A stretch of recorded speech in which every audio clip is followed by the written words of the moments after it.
Class 10th subject English. और आज हम पढ़ने जा रहे हैं एक और पोएम, जिस पोएम का नाम है व्हेन यू आर ओल्ड। ये पोएम जो है ये किसने लिखी है? W.B. यीट्स। तो इस पोएम में हम क्या पढ़ने जा रहे हैं?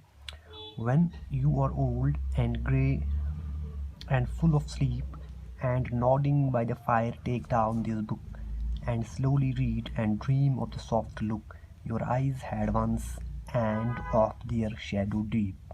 तो इस पोएम में जो पोइट है वो अपनी जो बिलाउड है उससे कहता है क्या?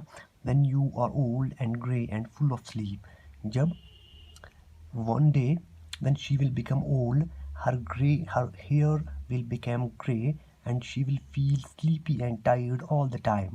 तो उस टाइम पे वो वाइट उस बिलाउड को क्या कहती है? वो ये कहता है कि she will sit up by the fire and nod drowsily and she would take up the book of poems। वो जो बुक ऑफ पोएम्स इस पोइट ने उसके लिए लिखी थी, वो she can slowly read those poems and think deeply about them। तो उसके बारे में जो पोएम्स पोइट ने लिखी है, जब वो बूढ़ी हो जाएगी, जब उसके जो हेयर है वो ग्रे हो जाएंगे, तब वो बुक निकाल के जब वो पढ़ेंगे तो उसे क्या याद आएगा? They shall these poems of the poet shall tell her about the poet's true love for her। The poet says that his poems shall also remind her about the days of her youthful beauty। जब वो जवानी में हुआ करती थी तो वो उसकी ब्यूटी के बारे में ये पोएम्स पोएट ने लिखी है। She will then dream of her soft look her eyes had once. तो उसको याद आएगा कि जवानी में जो थी वो कैसी दिखती थी।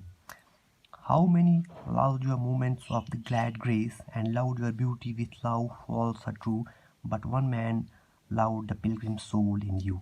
तो इस स्टेंजा में पोइट ये कहता है कि आपने अपनी ज़िंदगी में क्या देखा होगा कि ऐसे लोग देखे होंगे जिन्होंने आपकी फिजिकल ब्यूटी को चाहा होगा, लेकिन जो पोइट है इसने किसको चाहा? इसमें जो पिलग्रिम सोल का मतलब क्या है? इनर ब्यूटी, इसकी जो अंदर वाली खूबसूरती है उसी को पोइट ने महसूस किया है। तो इसका जो लव टुवर्ड्स हर बिलाउड है वो एक ट्रू लव था, वो एक फॉल्स लव नहीं था। वो इसकी फिजिकल अपीयरेंस को नहीं चाहता था, बल्कि इसके पिलग्रिम सोल, इसकी अंदर की जो क्वालिटीज़ थी उनको चाहने वाला कौन था? ये पोइट था। इसने एक बुक भी लिखी है इस पोइट ने, जिसको ये पोइट कहता है कि जब ये इसकी बिलाउड अपनी एज के लास्ट स्टेज में होगी तो जब वो ये पढ़ेगी तो उसको ये पता चलेगा कि ये एक आदमी था जो इसकी इनर ब्यूटी को पसंद करता था, not it's her external beauty. And loved the sorrows of your changing face, and bending down beside the glowing bars, murmur a little sadly how you fled, and paced upon the mountains overhead, and hid face amid crowd of stars। तो इसमें क्या? Poet visualizes the time when his beloved will grow old and he will be no longer in this world। Then his poems will be reminded his beloved of his true love। She will sit by the side of the hearth and feel sad for the poet। तो उसको जो poet का true love जो है वो उस time उसको याद आएगा, whose love she had not cared for। जब ये जिंदा था ये पोइट तो उसने उसके बारे में, उसके उस ट्रू लव के बारे में कभी ध्यान नहीं दिया था। She will feel sad over the fate of the dead poet. तो जब ये पोइट इस दुनिया में नहीं रहेगा तो इस जो ये इसकी बिलाउड है उसको तब उसकी कदर आएगी कि जो पोइट था वो उसके इनर सोल को, जो इसकी इनर ब्यूटी को उसे पसंद करता था। The poet says that his soul will fly high above the mountains. तो ये पोइट जो है वो अब इस दुनिया में नहीं रहा होगा।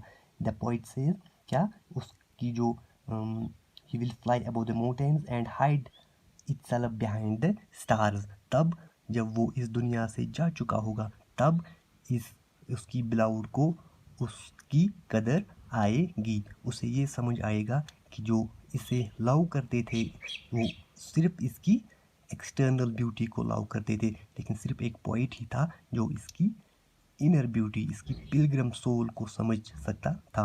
तो इसके जो टेक्चुअल क्वेश्चंस हैं वो मैं आपको PDF में सेंड करूँगा LMS पे।